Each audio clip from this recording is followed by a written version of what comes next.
Sayın Başkan, Mr. President, dear heads of states and governments, Mr. Secretary General, distinguished delegates, on behalf of myself, my country, and my nation, I greet you with my most heartfelt feelings and respect.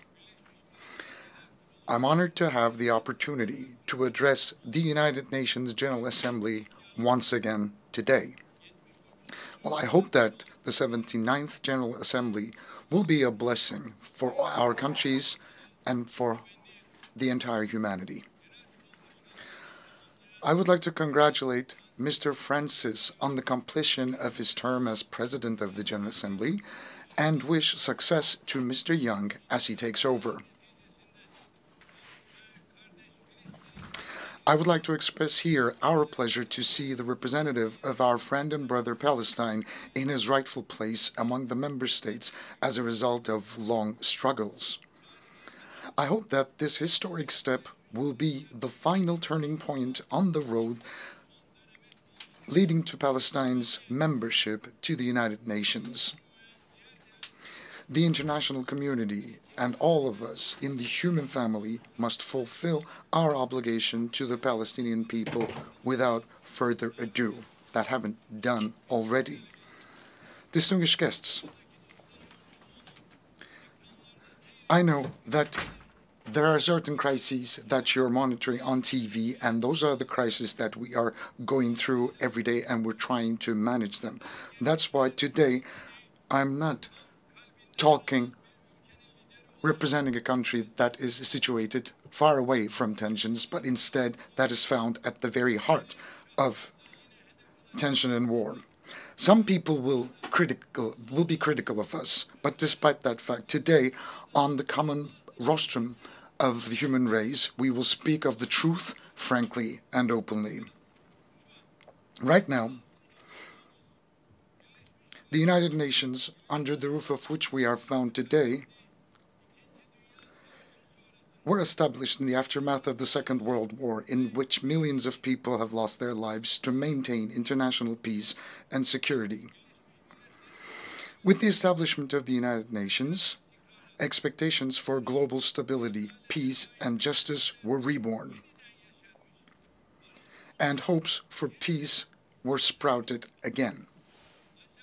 To put it bluntly, unfortunately, in the last few years, the United Nations has failed to fulfill its founding mission and has gradually become a dysfunctional structure.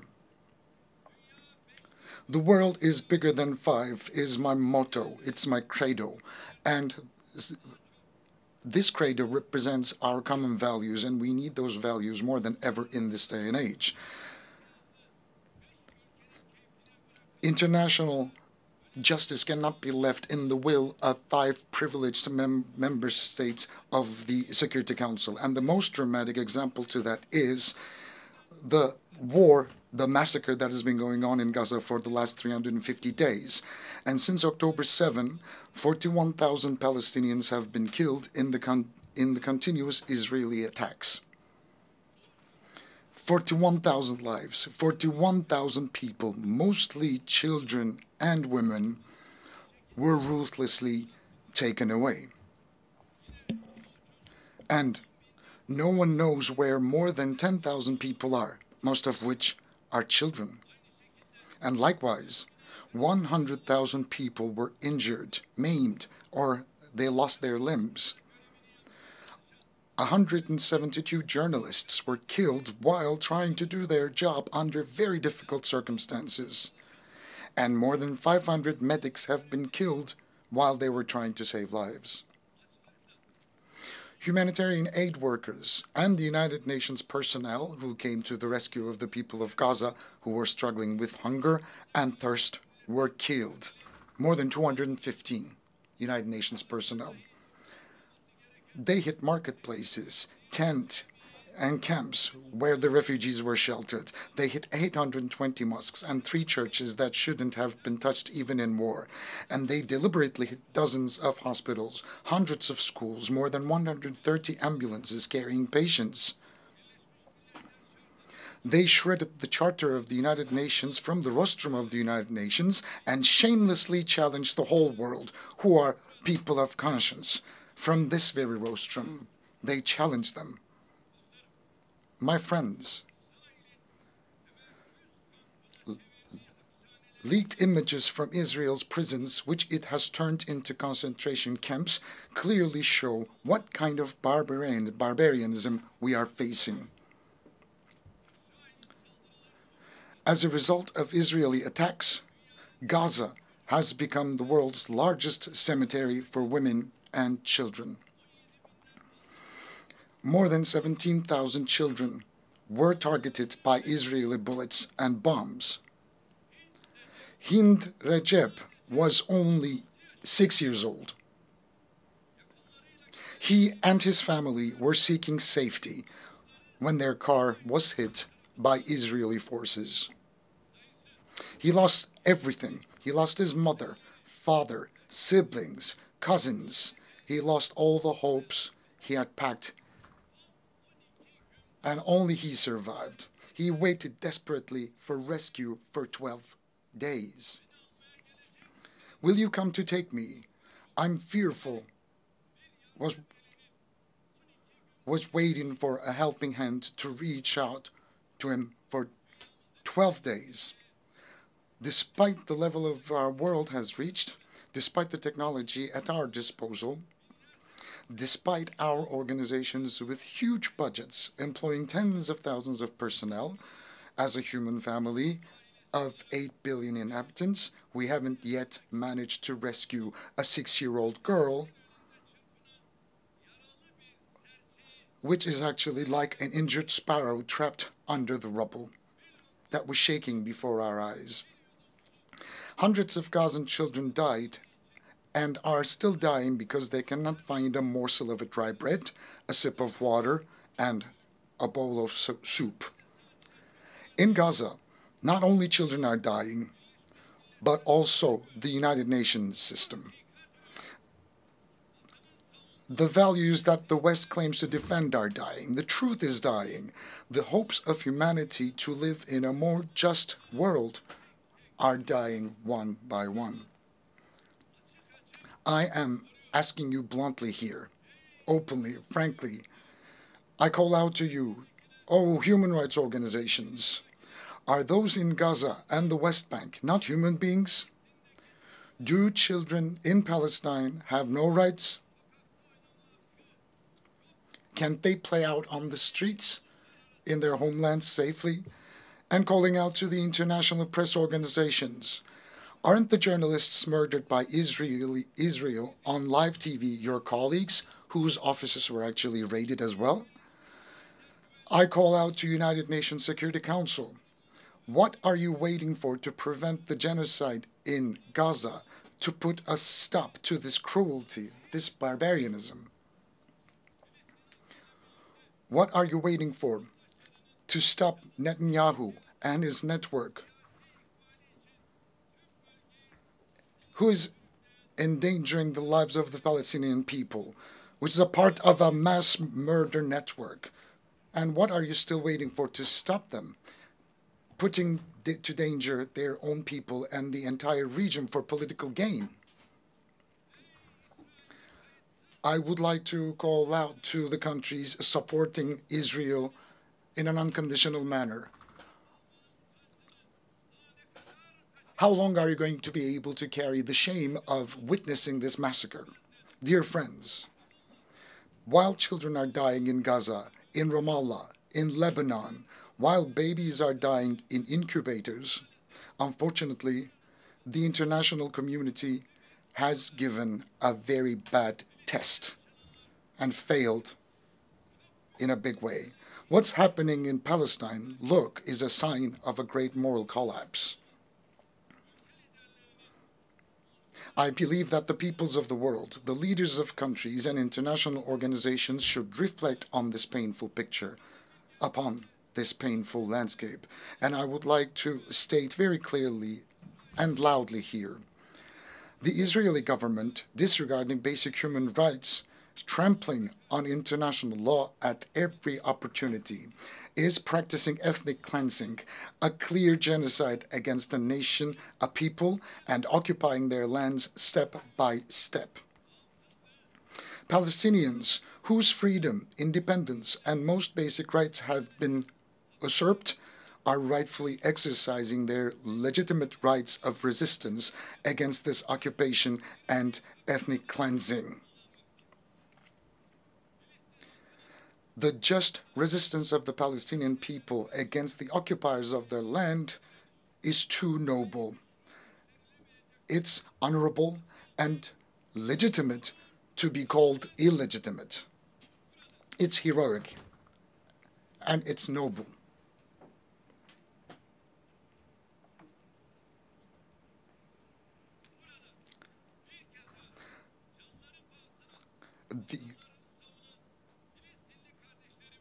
The only reason for Israel's aggression against the Palestinian people is the unconditional support of a group of countries. And I would like to wave at my brothers and sisters at the legitimate resistance in Palestine. As I've said before, the support of a group of countries for Israel is the reason why this aggression is still going on. Countries that have a say over Israel are openly complicit in this massacre, with a policy of run for the hare and catch the hound. Those who are supposedly working for a ceasefire in front of the stage continue to send arms and ammunition to Israel so that it can continue its massacres in the background. This inconsistency and this is insincerity. Look, there's a paper that has been going around back and forth since May. Hamas has repeatedly declared its acceptance of the ceasefire offer. But the Israeli government has made it very clear that this is the party that doesn't want peace by constantly dragging its feet, making a settlement of the dispute much more difficult, almost impossible, constantly finding an excuse and sneakily killing its negotiating partner at a time when it was closest to a ceasefire. Israel's stalling and deception should not be given any more credit. In the absence of the implementation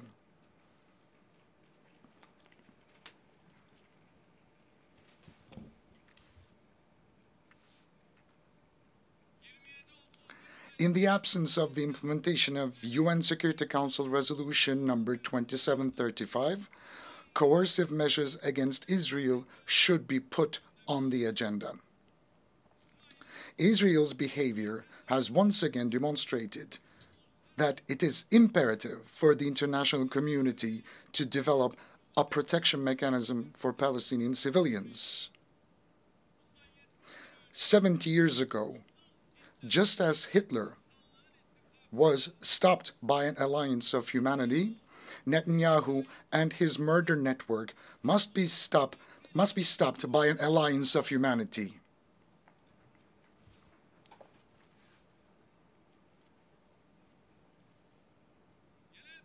We believe that the General Assembly's authority to recommend the use of force, as in the 1950 Resolution on Unity for Peace, should be considered in this process during this time. An immediate and a permanent ceasefire must be established. Hostages and prisoners must be exchanged. And humanitarian aid must be delivered to Gaza unhindered and uninterrupted. It's very, very important that we extend a helping hand to the people of Gaza, especially before the winter season when conditions on the ground will become even more challenging. Look, right now, 70% of the water supplies and 75% of the bakeries in Gaza have been destroyed. 95% of health centers were partially or completely damaged. 150,000 houses were completely destroyed, 200,000 houses were partially destroyed, and 80,000 houses become uninhabitable. Infectious diseases such as polio and hepatitis are on the rise. The people of Gaza receive only a quarter of the aid they urgently need. That's what they have access to. And as Turkiye, we have been providing humanitarian aid to our brothers and sisters in Palestine, and we will keep on doing that. With more than 60,000 tons of aid, Turkiye is the country sending the largest amount of aid to Gaza. Likewise, by halting commercial transactions with Israel, we have demonstrated our stance on this issue. Now, during the last couple of weeks, attacks by Israel have been increased in Lebanon, and we are by the side of Lebanese people and the Lebanese government.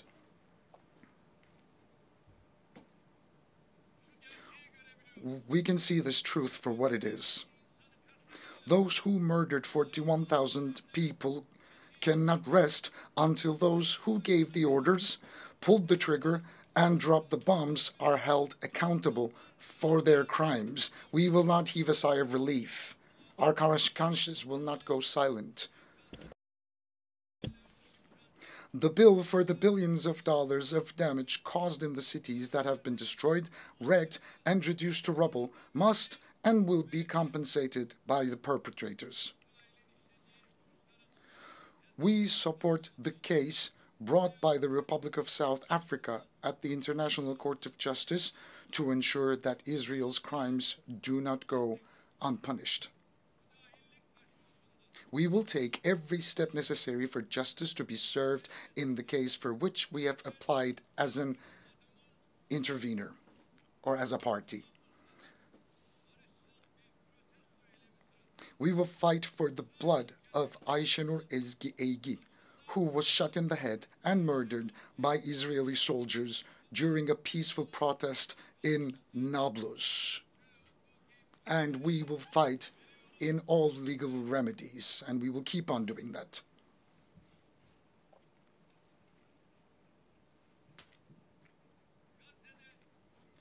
While a ceasefire in Gaza is urgently needed, the underlying problem in the Israeli-Palestinian conflict is the Israeli occupation of Palestinian territories. Based on the 1967 borders, an independent, sovereign, and geographically integrated Palestinian state with East Jerusalem as its capital must come into being. This cannot be delayed any longer. I would like it to be known that we are closely following Israel's increasing attacks on our first Qibla, Al-Aqsa Mosque, and Haram al-Sharif. I would like to state once again on this podium as Tayyip Erdogan once again that I'm not using a language of politics.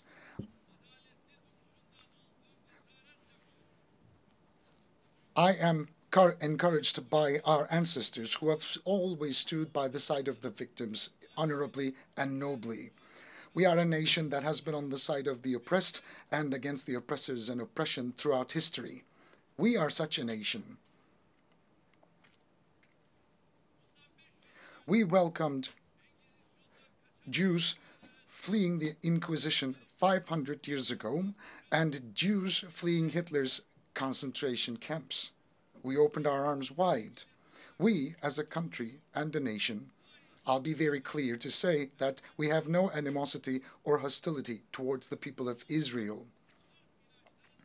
We oppose anti-Semitism in the same way we oppose the targeting of Muslims just because of their faith.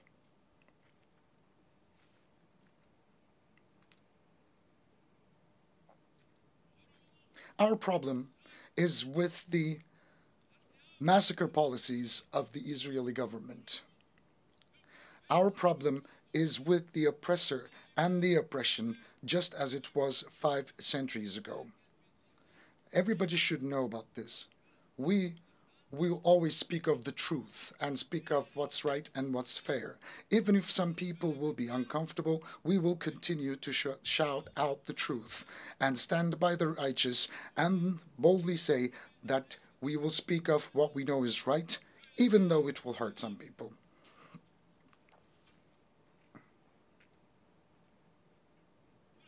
From here, I would like to thank all the courageous people who show solidarity with the Palestinian people without discrimination of faith, country, language, or religion, and who take to the streets almost every week to raise their voices against the massacres in Gaza. I would like to especially thank the university students and the youth.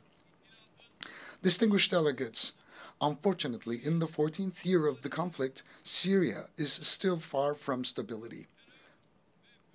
The economic and humanitarian situation in the country, in the grip of terrorism and separatist organizations, remains dire. On the basis of UN Security Council Resolution 2254, we hope to advance the political process and achieve national reconciliation. We are determined to sincerely pursue our position in favor of a realistic dialogue. We are very sincere in that regard.